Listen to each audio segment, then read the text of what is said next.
Hello everyone. तो आज के इस वीडियो में हम इस शर्ट का रीयूज़ करने वाले हैं। वीडियो को लास्ट तक देखिएगा, वीडियो बहुत ही यूज़फुल होने वाला है। तो यहाँ पर मैंने एक शर्ट लिया है जो कि कॉटन फैब्रिक का है। तो इससे मैंने सोचा कि चलो बच्चों के लिए कुछ बनाते हैं। तो इस तरीके से मैंने फ़ोल्ड कर लिया है और नीचे से हम इसे स्ट्रेट लाइन कर लेंगे। उसके बाद मैं इसे अपने बेटे के लिए ट्राउज़र बनाने वाली हूँ जो कि 6 ईयर का है। तो उसका मैंने इस तरीके से पैंट ले लिया है और इसे इसके ऊपर हम सेट करके रखेंगे। तो यहाँ पर ना इस शर्ट के मैं अपोजिट साइड से इस तरीके से पैंट रख रही हूँ। इस तरीके से हम शर्ट का ना पूरा लेंथ यूज़ कर पाते हैं। तो अब हम इसकी मार्किंग कर लेते हैं। तो जहाँ भी हमारा पैंट है ना उससे 1/2 इंच या 1 इंच एक्स्ट्रा छोड़ते हुए हम इस तरीके से मार्क कर लेंगे। और पैंट को ना हमें थोड़ा सा नीचे ही करके रखना है क्योंकि ऊपर हम इलास्टिक ऐड करेंगे तो वहाँ हमारा फोल्ड हो जाएगा। तो हम पैंट से जो है ना 2 इंच ऊपर फैब्रिक एक्स्ट्रा छोड़ेंगे। तो इस तरीके से मैंने पूरी मार्किंग कर ली है। अब हम इसकी कटिंग कर लेते हैं।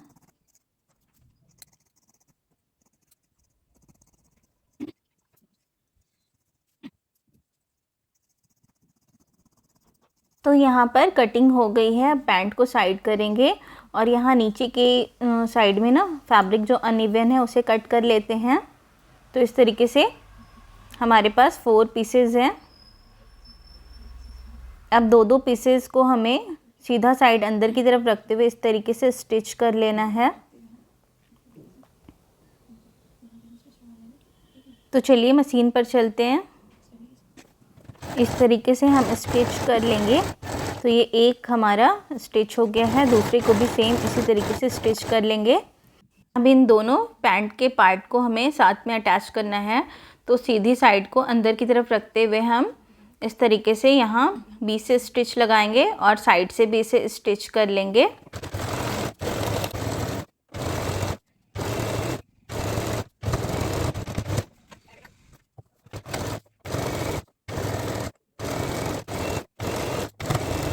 दोनों ही साइड में मैंने स्टिच कर लिया है। अब जहाँ मुझे इलास्टिक लगाना है तो पहले यहाँ पर थोड़ा सा हम फोल्ड करते हुए 1/2 इंच से भी कम इस तरीके से स्टिच कर लेंगे पूरे में। तो यहाँ पर इसे भी मैंने स्टिच कर लिया है। अब हमें इसमें इलास्टिक अटैच करने के लिए तो जितना हमारा इलास्टिक का ब्रॉडनेस है ना उसके अकॉर्डिंग हमें फोल्ड करना है। तो यहाँ पर मैंने इलास्टिक लिया है, इसकी लेंथ है 18 इंच और विड्थ है इलास्टिक का 1.5 इंच। तो उसके अकॉर्डिंग मैं यहाँ पर फोल्ड कर लेती हूँ। यहाँ पर थोड़ा सा स्पेस हम इलास्टिक लगाने के लिए छोड़ेंगे इस तरीके से। अब हम सेफ्टी पिन की हेल्प से इसमें इलास्टिक इंसर्ट करेंगे। इसके बाद इलास्टिक के दोनों साइड को हम मशीन से अटैच कर लेंगे।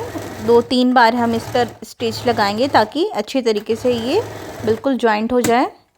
तो यहाँ मैंने इस तरीके से इलास्टिक को भी स्टिच कर लिया है। अब इसे अंदर की तरफ करके हम पूरे फैब्रिक को बराबर कर लेंगे और यहाँ ऊपर से स्टिच कर लेंगे जो हमारा ओपन स्पेस था। तो ये भी हमारा स्टिच हो गया है। अब हम पूरे इलास्टिक को इस तरीके से खींच करके बराबर कर लेंगे सारे तरफ और एक हम बीच से इलास्टिक के बीच से दोनों साइड में फैब्रिक इस तरीके से खींचते हुए स्टिच लगाएंगे। तो याद रखिए हमें दोनों साइड से जो है ना खींचना ज़रूरी है इलास्टिक को पूरा।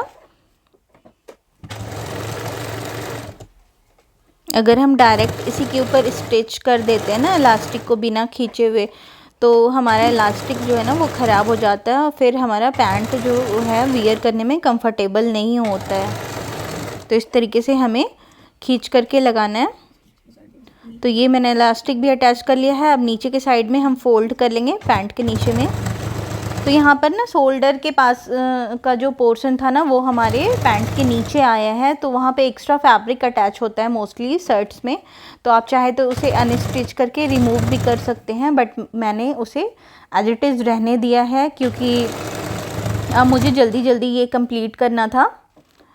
तो इस तरीके से फ़ोल्ड कर लिया मैंने दोनों लेग में।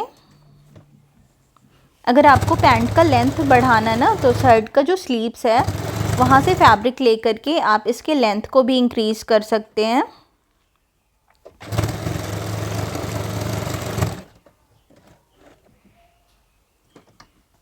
अगर उसके बाद ना फिर हम इस तरीके से नीचे फोल्ड करने के बाद बीच से भी स्टिच लगा लेंगे।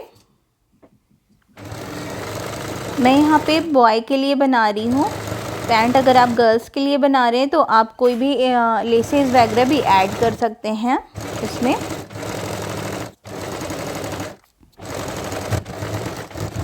इस तरीके से पैंट को मैंने पूरा स्टिच कर लिया है। इसे सीधा कर लेते हैं। तो इस तरीके से सिंपल सा हमारा पैंट रेडी हो गया है। बट यहाँ पर मैं पॉकेट भी अटैच करूँगी, तो इसका पॉकेट यहाँ पर उल्टा आया है, तो इसे मैं पूरा अनस्टिच कर लेती हूँ। तो अनस्टिच करने के बाद एक इस तरीके से डोरी जो हमारे लोअर्स में दी हुई होती है, तो वही डोरी मेरे पास थी। इसी से मैं यहाँ पर कुछ डिजाइनिंग करूँगी। तो इस तरीके से डोरी को हम ऊपर स्टिच कर देंगे एज अ लेस। इस तरीके से पॉकेट को भी हम अटैच कर लेंगे। तो पॉकेट स्टिच करने के बाद हमारा पैंट रेडी हो जाएगा। तो यहाँ पर मैंने पैंट कंप्लीट कर लिया है।